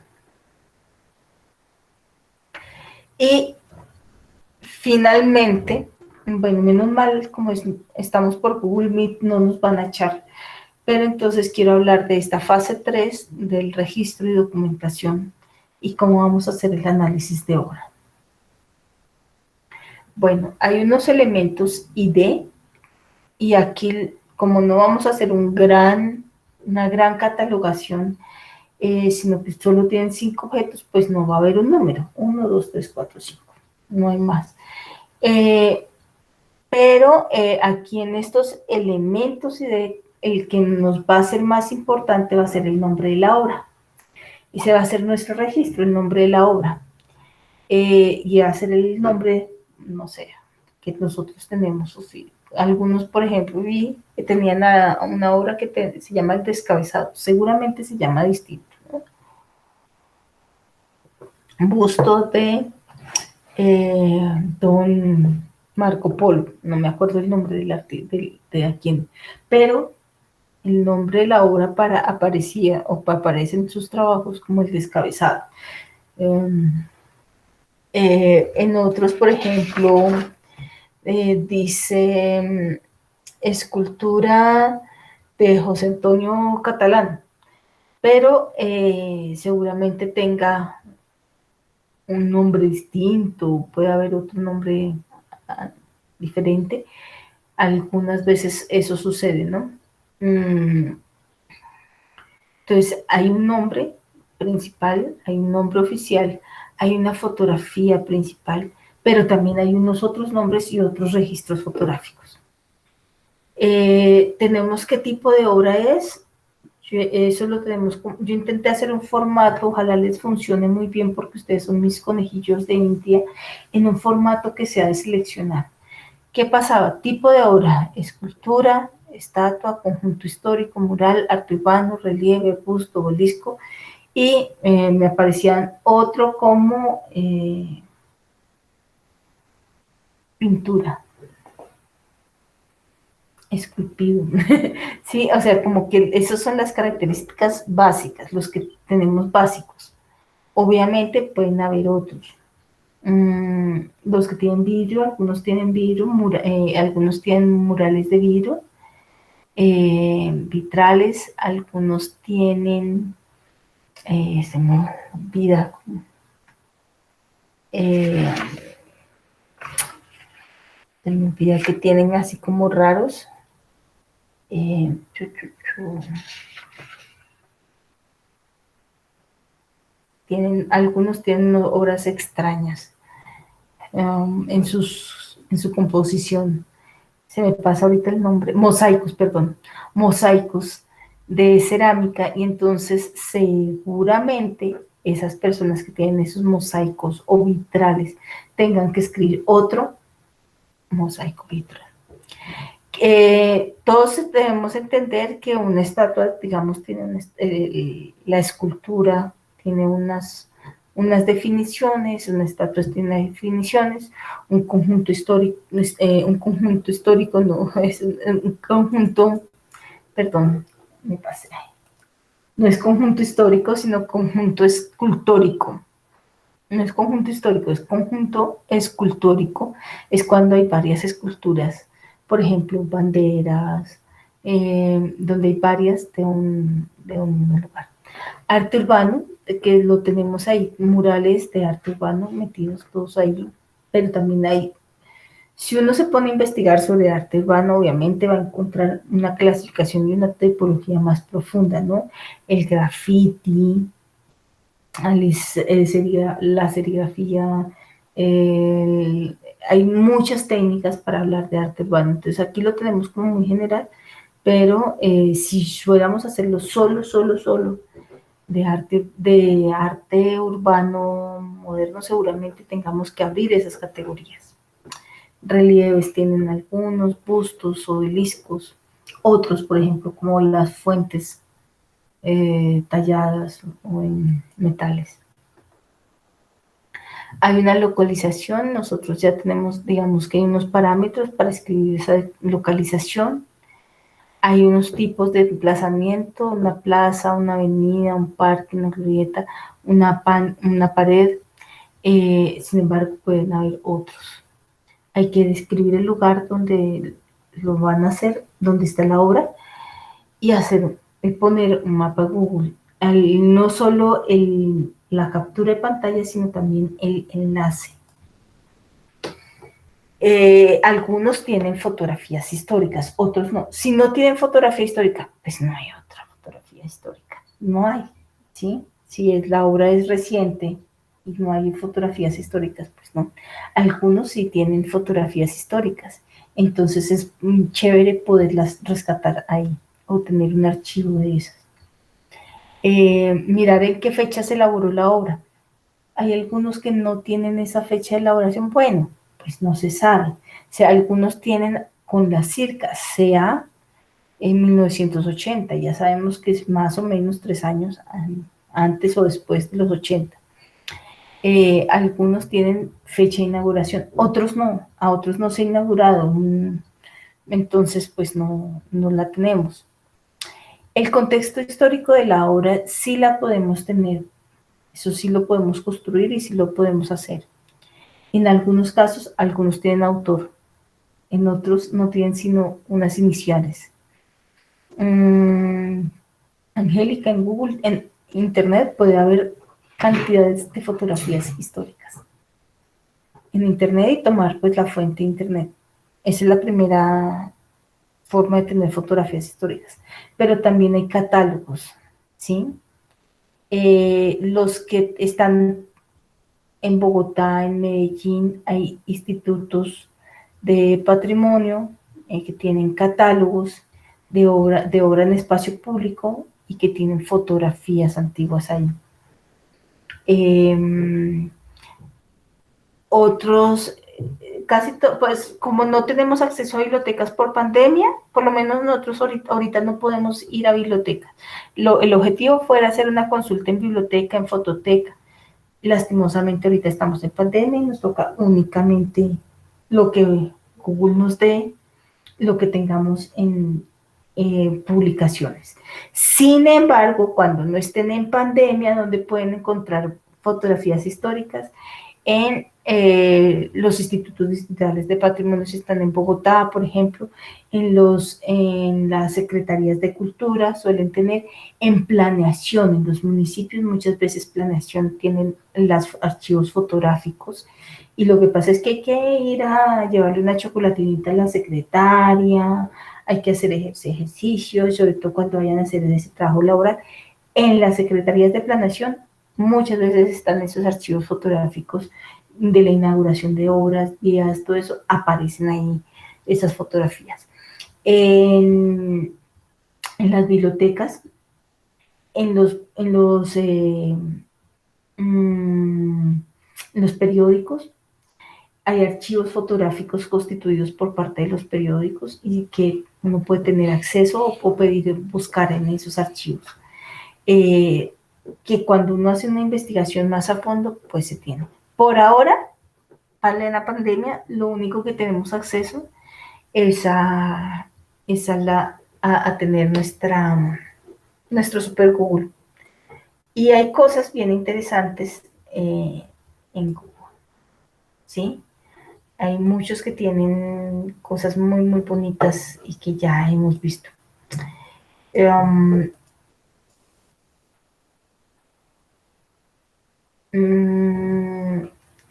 Algunos tienen autor, otros no tienen autor. Entonces, cuando no tenemos autor, dejamos en desconocido o anónimo. Algunos tienen iniciales del autor. Entonces, respetamos esas iniciales, sobre todo cuando tenemos arte urbano, arte en espacio público, murales, etcétera. Quedan grabadas toxicómano. Obviamente yo sé que no se llama toxicómano el señor, pues a no ser muy raros los papás, pero está el autor. ¿El autor quién es? Toxicómano, ¿sí? A veces solo tenemos KMZ. Bueno, busquemos en internet a ver quién es KMZ, a ver si en algún momento encontramos, porque si me he dado cuenta de eso, muchos dicen, no aparece autor, no hay autor y no lo cogen. Y lo que yo me demoro haciendo mucho en esta, es cuando no está esa información, es corroborar. Si la encuentro, los regaño bastante, les jalo las orejas, porque sí he encontrado que dicen, no hay autor, desconocido, desconocido, desconocido, y va pasando por ahí. Y resulta que en internet sí hay, en Instagram, hay tres letricas que puede decir colectivo KMZ. Venga, busquemos, googleemos quién es ese colectivo KMZ. Ah, no, es Kelly, María y Zafira. Son las tres que pintaron eso y son un colectivo, se ha ganado obra, tienen estas otras obras. Entonces se puede construir una biografía del autor o los autores o el colectivo que hizo las obras.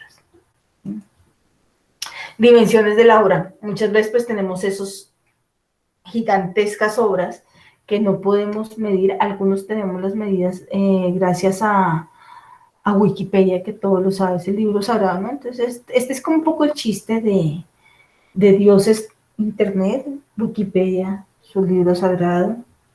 ¿Qué? Wikipedia es el libro sagrado, ¿no? Todo está ahí, ¿no? En la palabra de wiki a veces están las dimensiones. Otras veces hay catálogos publicados. Busquen que a veces hay lugares que tienen catálogos publicados y que tienen esa información de dimensiones de la obra. Buenísimo si la consiguen. ¿Qué pasa si no la consiguen? Intenten hacer con pasos, ¿no?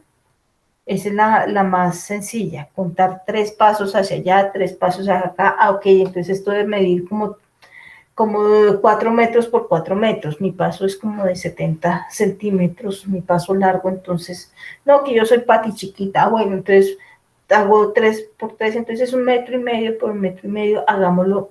Entonces las medidas ahí, uno las pone aprox, ¿sí? Las dimensiones de la obra, saber si con certeza mide eso o son aproximadas. ¿Qué materiales tenemos? Y aquí en materiales es necesario que por favor hagan consulta de los tesauros, sobre todo el tesauro que les dejé, ¿no? Hagan consulta de la historia del arte, hagan consulta de cómo es. Cuando hablamos de soporte pictórico que está ahí, ojo, no es el pedestal ni tampoco es en donde el caballete. Cuando hablamos de soporte pictórico, es la capa que está por debajo de la obra. A veces se hace un recubrimiento en estuco plástico para poder hacer la obra. Otras veces se hace sobre el mismo ladrillo o sobre la misma pared sin hacer un recubrimiento básico. Entonces, a veces, si no tiene ese recubrimiento de soporte por debajo de la obra, en el caso de la pintura, se puede dañar muy, muy rápido y descascarar muy rápido. Entonces, ahí va una afectación. Entonces, por eso preguntar por ese soporte. Ahí les hice aclaración y está digamos, en el formato de videos, porque una cosa es el soporte pictórico y otro es el pedestal y la parte donde se soporta en la escultura. Ojo con ese tipo de palabras porque aquí tenemos que ser muy rígidos en las palabras. Y en los componentes son las partes que los objetos se pueden separar que componen una obra. Entonces, el Simón Bolívar tenía una hermosa espada, entonces tiene el pedestal, tiene la escultura y tiene la espada. Listo. Hay obras que no se pueden separar como tal. Entonces, no se separan, solo hay una. Listo. ¿Sí? Eso se tiene que adaptar a cada uno. El análisis iconológico, iconográfico y simbólico. Entonces, creo que primero está el análisis Iconológico es analizar la obra. Primero aparece en el registro, digamos, el análisis iconográfico. Recuerden sus lecturas que hicieron en primer semestre, donde estaba esto. Analizar los elementos que acompañan la obra y sus diferentes atributos y características. Algunos, los que ya van rapidísimo y van homologando y todo eso, hicieron un trabajo en el que registraron una obra de arte en espacio público. Otros no hicieron ese trabajo. Los que hicieron esa obra de análisis de espacio público y la quieren rescatar de ese análisis iconográfico, yo creo que ya lo han hecho mejor, ya lo pueden hacer mejor que ese primer semestre, sobre todo porque tienen un mayor bagaje, sobre todo en describir una obra como tal, ¿no? En describir qué tipo de formas están presentes. Tranquila, Angélica, esto lo estoy grabando, lo voy a dejar en el curso y ya estoy en los finales, ya estoy terminando. Tranquila. El análisis iconológico es el contexto, en cómo se ve el contexto de la obra y comprender ese significado en el tiempo en que se ejecuta. Y por último tenemos la apropiación social que tiene la comunidad a la obra. Y hay que hablar, digamos, de si se apropia o no se apropia la comunidad de la obra. Y eso lo podemos ver pues por muchos elementos de cuidado, ¿no? El estado de conservación solo lo podemos catalogar como bueno, malo, regular.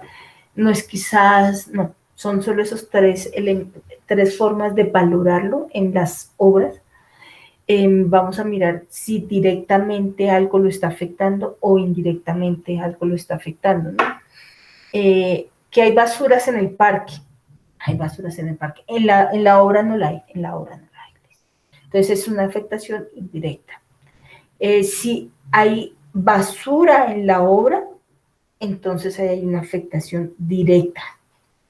Si otras obras que están alrededor están muy dañadas, pero esta no porque es justo la que está al lado del CAI, pues seguramente no tenga la afectación, la afectación sea indirecta. ¿Qué daños vemos? ¿Qué recomendaciones hacemos? Y tomar fotografías del estado de conservación.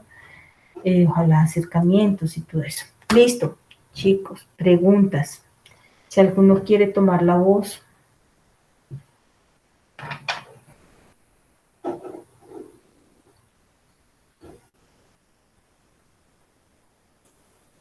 Si alguien quiere charlarnos, preguntar.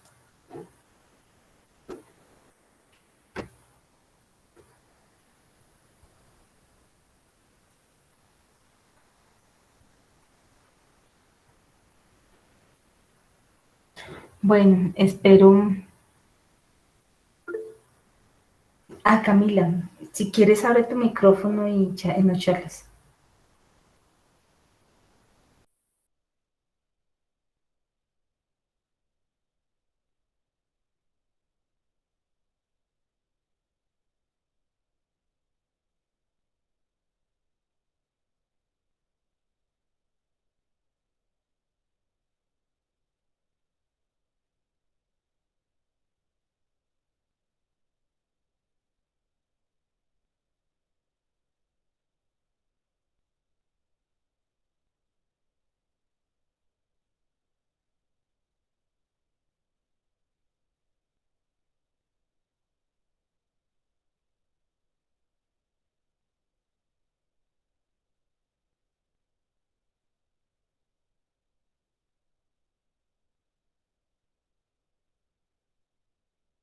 No te escuchamos, Camila.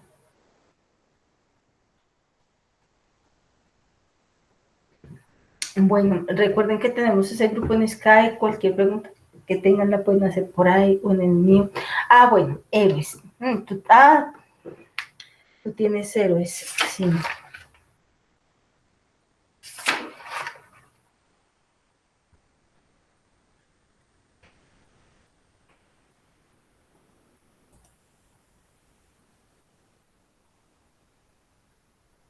Héroes es un conjunto escultórico, ¿sí? Héroes lo vas a tener como conjunto escultórico y vas a tener todos esos elementos. Entonces, no es una escultura la que tienes, sino que tienes un conjunto escultórico donde vas a tener relieve, vas a tener esculturas y vas a tener todo el ejercicio del pedestal. Y cuando tengas, por ejemplo, que hablar de apropiación de la comunidad, eh, vas a tener que hablar también de elementos sociales que están ahí. Yo quiero pasarte algo. Si quieres, si quieres charlamos sobre héroes, porque tengo alguna información que te puede servir sobre héroes y sobre Américo Vespucio, que también lo tienes, en que en ambas categorías pues vas a tener esos, pero héroes yo creo que es el más complejo de todo Bogotá. Yo no quise decirte que lo quitaras porque pues es la decisión de cada quien no tenerlo, pero yo por eso les había dicho que entre cogieran los más sencillos, mucho mejor. Entre el más perdido, el más pequeñito, mucho mejor, porque tienes muchísima información sobre héroes, hay cantidades, por ejemplo, y además de eso, eh, tienes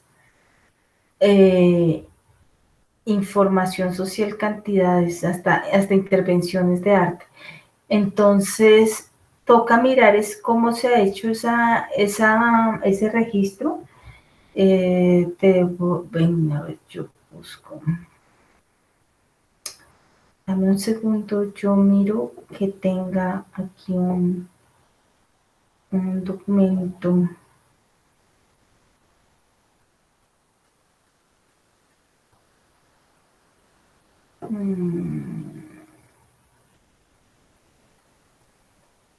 Ese es el tema de colecciones de Antioquia. Tururún, tururún.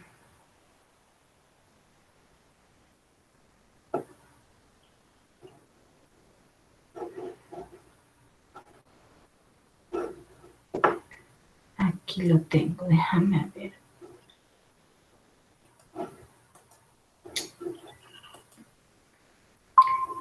A ver, comparto.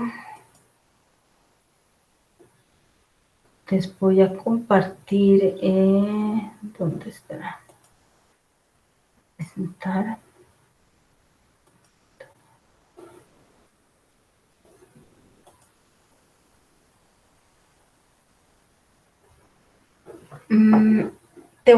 A los que están en Bogotá les voy a pegar aquí el enlace de Patrimonio Docs, el Museo Hacerlo Abierto. Es una guía de esculturas y monumentos. No sé si la estás viendo. Los que están en Bogotá, por supuesto, pues van a tener este ISO y con una información pues buenísima que les va a servir muchísimo. ¿Sí? ¿Quiénes? Pero pues ahí hay una parte de la información, no está toda. Estamos sector centro, a ver.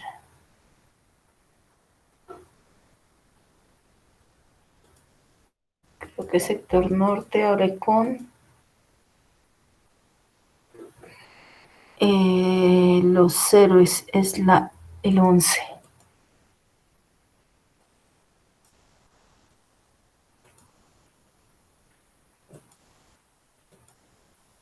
8, 9, 10, 11. Entonces, mira, aquí tienes esta de los héroes y por supuesto, pues mira, aquí te va a dar una información sobre los héroes. Tienes, creo que hay unos grabados, unos relieves, tienes la escultura, tienes todo este monumento en piedra, es un monumento gigantesco y mira, pues hay unas descripciones que te pueden dar luces sobre cómo poderlo enfocar como conjunto escultórico, ¿sí? como conjunto hacer esa descripción. Obviamente, no está toda la información aquí. Aquí no está como como la parte de conservación no la vas a tener aquí, hay que ir a mirar, hay que ir a ver, creo que se hizo un proceso de restauración allá muy, muy fuerte.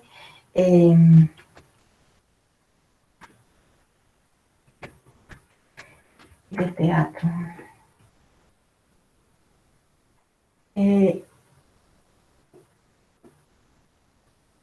Hay un Héroes, sirvió para el Festival de Teatro de Bogotá. Se hizo una cosa sobre Dante.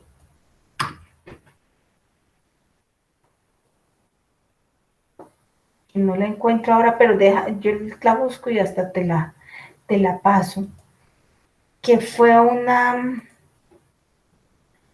intervención que se le ha hecho varias intervenciones, pero se hizo una intervención de teatro que se subía y se permitió entrar a un recorrido con la gente para hacer una cosa sobre Dante.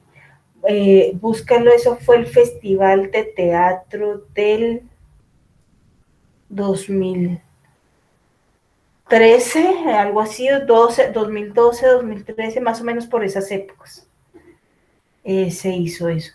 Te cuento que nosotros hicimos para el IDPC un ejercicio como de 1000 encuestas,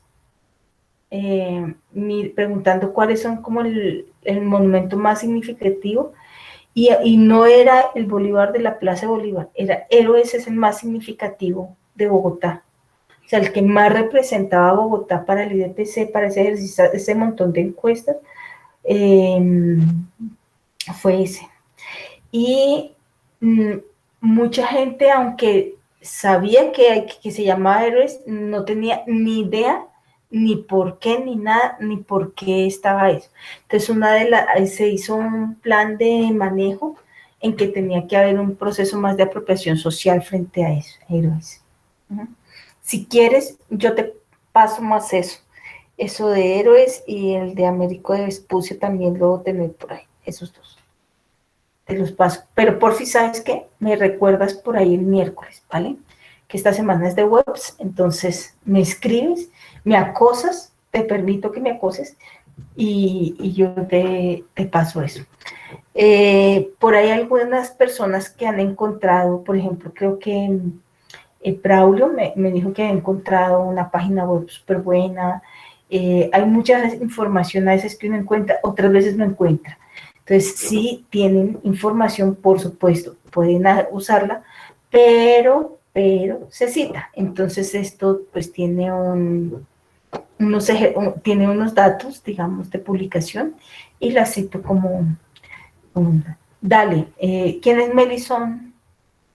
Dime tu nombre. Yo, profe, Angie Melisa. Angie, ¿cómo estás? ¿Cómo te va? Hola, muy bien, profe. Profe, lo que pasa es que tengo una duda ya, pues, respecto a la guía, porque en el punto 5, donde debemos hacer las fichas, en la parte B de documentación, pues digamos que yo ya estuve indagando, yendo a la Casa de la Convención de aquí de Río Negro, pues donde yo estoy haciendo el trabajo, y también a la biblioteca. Y ese tema de la técnica de manufactura, el soporte, los materiales y los componentes, no lo he podido encontrar y realmente no sé cómo podría hacer esa parte del trabajo. Bueno, tú tienes el mural de Río Negro, el obelisco, una Sí, escultura de José María Córdoba sí, y señora. otra del coronel Libo Mejía. Sí, pero al final cambié la de Liborio por otra escultura que queda ahí también cerca de la de José María Listo. Córdoba, pero prácticamente todos son bustos y esculturas. Listo. Entonces, no es tanto preguntarnos cómo se hizo esa escultura en particular, sino cuál es la técnica que se usa para hacer el vaciado de bronce. Y entonces eso sí es Google, que nos cuente cómo se hace esa técnica. Creo que esas son de bronce, me parece que son esas. Sí, algunas son de Entonces, bronce, pero otras, como por ejemplo la del zapatero, que es una escultura como más con materiales reciclables. de Eh, hierro. como Sí, hierro. eso. Entonces, ese va a ser otro tipo de material. Y mira, aquí nos va a dar un ejercicio muy interesante, y es que cuando yo tengo una escultura en hierro, el hierro se va a ver de color, se oxida y se ve de color rojizo. Si yo las tengo de cobre, de bronce, de ese tipo de cosas, se corroe y se ve de color verde. Esa es una gran diferencia entre los materiales. Si es hierro, se ve rojo. Si es con cobre, si hay presencia de cobre, bronce, algo así, bronce, cobre, se ve verde. Entonces, esa va a ser la primera diferenciación en las esculturas. Entonces, esa escultura, creo que esa que tienes, esa es la de José María Córdoba, la que es en hierro. No, la de José María Córdoba es en bronce. La otra que te digo es de hierro, que es de hierro, es del zapatero. Ah, la que cambiaste. Sí. Ah, Ah, la que cambió también es de bronce. Pero sí, casi que zapatero, todas son muy, muy parecidas, pero entonces sería más bien como una investigación general de los materiales. general de los materiales, exacto. Ah, ok. Entonces, cómo se trabaja el hierro, cómo se hace fundición, y eso, y eso lo podemos mirar, digamos, mirando cómo se trabaja el hierro y cómo están ese tipo de materiales. Lo podemos hacer también preguntando quién es el artista. Entonces, preguntamos al artista en Google cómo trabaja don Carlos Pérez. Carlos Pérez trabaja la fundición de hierro y trabaja el martillado, trabaja el repujado, trabaja la incrustación, trabaja estas técnicas. Entonces, ahora vámonos a la enciclopedia artística o el tesauro artístico y preguntemos cómo se hace el repujado, cómo se hace la fundición, cómo se hace esto. Preguntemos cómo se hace esa técnica, entonces a Google. Si tenemos bronce, entonces bronce, ¿cómo se hace el vaciado bronce? ¿Cómo se hizo en los años 50 el vaciado bronce? ¿Cómo se hace esa técnica? Entonces, ¿cómo se hacen los positivos, los negativos y cómo se está haciendo ese vaciado? ¿Mm? Para hacer esas esculturas. ¿Cómo se hace una escultura? Preguntémosle a Google cómo se hace. Ah, listo, listo, profe, gracias, entiendo. Cualquier cosita, entonces yo también lo estoy escribiendo Peguen por, el o por el grito. grupo o por Skype. Sí. Gracias. Bueno, muchachos, entonces muchísimas gracias por acompañarnos y por estar aquí presentes. Bueno, que estén muy bien.